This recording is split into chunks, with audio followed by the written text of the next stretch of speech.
आमे आपणक एभली जड़े व्यक्ति कहानी कहबू जहाँ दुख शुणिले आपण आखिरे बिलुह आसीज। से होती सुवर्णपुर जिला बीरमहाराजपुर टिठीपाली गाँव जयकृष्ण कर्ण। 2 वर्ष तले सबुकिछि ठीक थिला। मजूरी खटी परिवार चलाउथिले जयकृष्ण। हेले हठात गोटे दुर्घटना तांको जीवनर गतिपथ बदलाई देला। काम करुवा बेले कांथ पड़ियारू तांको गोड़ गुरुतर भाव क्षतिग्रस्त है। सोनपुर भुवनेश्वर एकाधिक हॉस्पिटल धार करज करी चिकित्सा किंतु शेष में मिलला केवल निराश। आज से चलने को अक्षम। अर्थाभाव जो अधापंतरिया चिकित्सा तांकु बारद्वार भिकारी कर देइछि। काम कले जाई पेट को दाना मिले।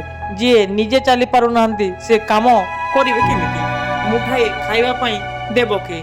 यही प्रश्न आज जयकृष्ण को राति रे निद हजाई देछि।